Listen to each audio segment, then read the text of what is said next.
नमस्ते बच्चों।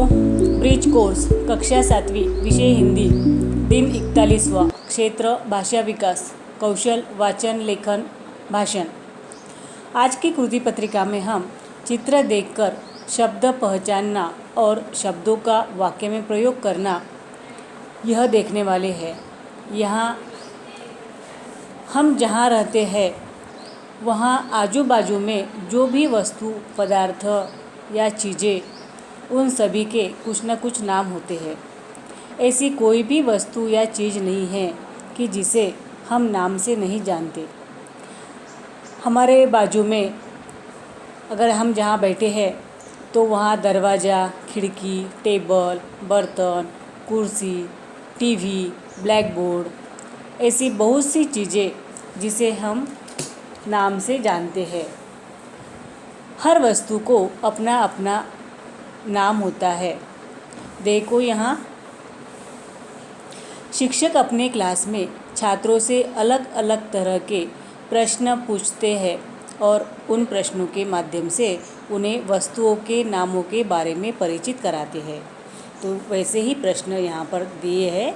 देखो प्रश्न पहला है, यह कौन है? यह अजय है। प्रश्न है, यह कौन है? कौन के जगह पर क्या आया है? नाम आया है। यह अजय है। दूसरा देखो, वह क्या है? तो जवाब है वह दरवाज़ा है। तो दरवाज़ा क्या है? नाम है। तो बच्चों इस तरह के प्रश्न तैयार करके हम वस्तुओं के नाम जान सकते हैं। आप भी अपने मित्र या भाई बहन से अपने घर में अपने आजू बाजू के वस्तुओं के नाम इस तरह के प्रश्नों के माध्यम से पूछ सकते हो। अगला प्रश्न देखो, चित्र देखकर नाम लिखो। तो बच्चों हमें सबसे पहले नाम के बारे में जानकारी लेनी है। नाम मतलब संज्ञा। संज्ञा मतलब नाम। तो संज्ञा क्या है? संज्ञा की परिभाषा क्या है? देखो, किसी व्यक्ति, पशु, पक्षी, वस्तु, स्थान, गुण, भाव आदि के नाम को संज्ञा कहते हैं। समझ में आया? ऐसी कोई भी वस्तु, व्यक्ति, चीज़ नहीं है कि जिसको नाम नहीं है। तो संज्ञा के अलग अलग भेद है, लेकिन यहाँ हमें सिर्फ संज्ञा का उपयोग करके वाक्य बनाना है। तो यहाँ पे तुम्हें चित्र दिखाई देते हैं। तो पहला चित्र है घर का। क्या है? घर। हमें करना क्या है? चित्र पहचान कर उसके नाम लिखना है। तो पहला जो चित्र यहाँ पर दिया है तो ये है पहला चित्र घर का। दूसरा है नदी। तीसरा हमें दिखाई दे रहा है फल। फल का चित्र है। चौथा जो चित्र है वो है पहाड़। उसके बाद का है बोरा और सब में आखिर में दिया है चाबियाँ।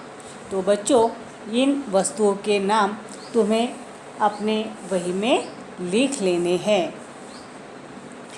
आगे देखो, उपयुक्त चित्रों की सहायता से संज्ञा का इस्तेमाल करते हुए वाक्य बनाओ। बच्चों यहाँ पे तुम्हें कुछ चित्र दिखाई देते हैं।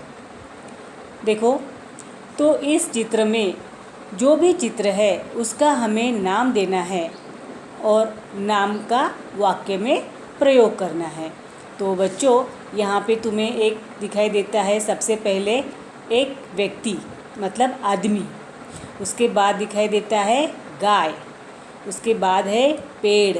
उसके बाद है क्या दिखाई दे रहा है? ये पहाड़। उसके बाद है चिड़िया और ये आखिर में दिया है झरना। तो हमें क्या करना है? ये जो नाम है, नाम मतलब संज्ञा, तो ये नाम जो नाम है इसका हमें वाक्य बनाना है। तो पहला जो चित्र है वो है आदमी मतलब व्यक्ति। तो व्यक्ति को हम नाम देंगे गणपत। गणपत तेजी से कहीं पैदल जा रहा है। गाय का दूध मुझे बहुत पसंद है। पेड़ पर बहुत सारे फल लगे हैं। ऊंचे पहाड़ पर चढ़ना बहुत कठिन है। चिड़िया इधर उधर कुछ देख रही है। पेड़ पर चिड़िया बैठी है। झरना से बहता पानी कितना आह्लाददायक है। तो बच्चों, इसमें पहले वाक्य में गणपत, गाय, पेड़, पहाड़, चिड़िया, झरना, ये जो है ये नाम है। नाम मतलब संज्ञा है। तो बच्चों, चित्रों के नाम तो आपको पता है। अब उन नामों की सहायता से और भी अलग अलग तरह के वाक्य आप यहाँ बना सकते हो। आगे देखो, नीचे दी गई संज्ञा का वाक्यों में प्रयोग करो। यहाँ पे तुम्हें संज्ञा दी है। संज्ञा मतलब नाम। तुम्हें यहाँ पर नाम दिया है, तो उसका क्या करना है? वाक्य में प्रयोग करना है, मतलब उसका वाक्य बनाना है। तो यहाँ पे संज्ञा दी है पानी, भीड़, ईमानदारी, हाथी और भारत। तो हमें इसका वाक्य बनाना है। पानी, पानी के बिना सारी फसल सूख गई। दूसरा देखो, रास्ते पर बहुत भीड़ दिख रही है। तीसरा है, आजकल ईमानदारी किस में दिखती है। उसके बाद है, हाथी जंगल में रहता है। भारत में अलग अलग जाति धर्म के लोग हैं। तो बच्चों, यहाँ पर पानी, भीड़, ईमानदारी, हाथी और भारत, ये जो है ये संज्ञा है। संज्ञा मतलब नाम है। तो बच्चों, संज्ञा की परिभाषा यहाँ पर दी है। किसी भी व्यक्ति, वस्तु, जाति, भाव या स्थान के नाम को ही संज्ञा कहते हैं। यहाँ पर उदाहरण भी दिए हैं। तो बच्चों, मैंने यहाँ संज्ञा किसे कहते हैं, संज्ञा के अलग अलग भेद और उनके उदाहरण दिए हैं। उन्हें गौर से पढ़ो और अपने नोटबुक में लिख लो, ताकि संज्ञा का वाक्य में प्रयोग करते समय आपको कोई भी कठिनाई नहीं होगी। संज्ञा के अलग अलग भेदों को गौर से पढ़ो। इनमें जो वाक्य दिए गए हैं उन्हें अपने नोटबुक में लिखो और इसी वाक्यों की तरह अलग अलग वाक्य फिर से बनाओ। धन्यवाद।